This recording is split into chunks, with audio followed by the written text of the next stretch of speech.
in this church in Port-au-Prince. This is my church where I preach every Sunday. I preach a sermon where I said this is the best time for a Christian to be alive. I still believe that today is the best time for any Christian to be alive. As we faced January 12, 2010, all my theology, everything I knew, did not prepare me for what's happened in that day. All churches were down. Pastors, many of them died, and congregations, everybody was really lost. Our church in Port-au-Prince was the only church standing and proclaiming the truth that God still reigns. And I challenge the church, since Jesus called us to be salt and light, we have been light for many years, now was the time to become salt, to bring hope to the people. So we have experienced a National Day of Prayer, 3 days of prayer, as I've never seen. I read it in the book of Jonah, but that was the first experience where a nation was on his knees to pray and call on God. This is something I would never imagine would happen. And this is what happened when God brings tragedies into our life. We have radio program. We have a program every morning from Monday to Friday, 5 in the morning to 6. Fullness of joy, fullness of life. And so many people call to really thank us because every morning we bring Christ to the nation. We help people build homes. This is a home. Someone used to live there. This was not in the earthquake area, but someone called my attention to this family.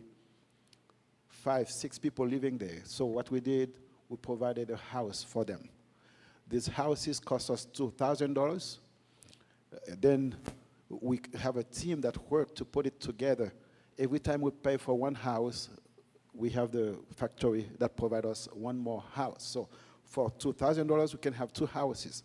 We are putting up this house for him, and this is the first time in his life he's going to have that nice place. That lady was under the rubbles after the earthquake, pregnant, 6 months, and we were able to provide a house for her. She gave birth to her first son in a house. We visited her. She had a teddy bear on her bed waiting for her first son to be born. This man was blind, left behind to die. His family, they abandoned him. But God saved him miraculously. And when we were looking for people to give homes to, he was one of the first ones to receive a house. Because of him, his family has a place to sleep in. And every day, this man has his hand up to praise God. This is a man with his wife. Where they live, even I will not put even a dog there. With love and compassion of Christ, we provided a house for him and his wife.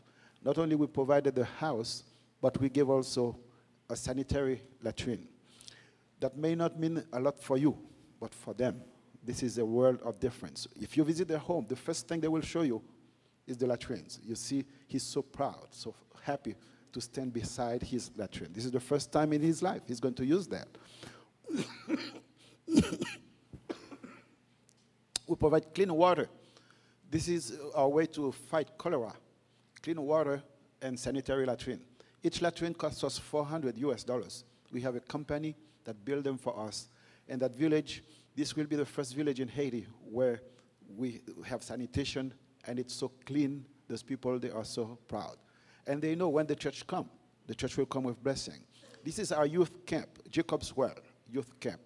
We would invite you to come and experience this with us. And we talk with the family pastor about having a family retreat in that camp. We have, occasionally we have 400 kids coming at the camp. We don't have enough room for them to spend the night, but we have day camp. We have American team coming and work with us. The girl in black, who is Noel, she was there with us for 5 months as an intern, and we have other kids coming to serve the Lord with us in the village. She taught the people English, and they taught her Creole. She's very fluent in Creole. This is our new kitchen where we are feeding the kids. That was built by Texan. If you go there, there's a Texan flag on it. This is our gathering with the kids in the village. And when we have youth camp, these are other kids from the village. The significance of this is those kids, they grew up in the voodoo area. As they are learning about Christ, when they grow up, they will make it to church. The first thing they learn growing up is to beat the voodoo drum. Now they are learning to sing praises to God. Other kids in the village, beautiful kids. So this is our mango project. We have the project to plant 10,000 mango trees. We have 5,000 already, and this year we hope to plant some more mangoes. The mango is there to help the camp to be self-sustaining. If we succeed in planting 40,000 mango trees, that will give us enough money for this camp and other camps we plan to have in other places of the country. 4,000 mango trees will give us about $1 million a year. So that is a lot of money to do ministry, camp, school, and everything. This is a day school. The people in the neighborhood, they came to the church and said, we have no school. They had 3 schools, and the parent couldn't pay for them. And the owner of the schools, they shut them down. And they said, you are the church. Use your church for a school. And this is our church in the village. They asked us to use the church as a school. The board of the church met together to decide if they were going to give their church for the school.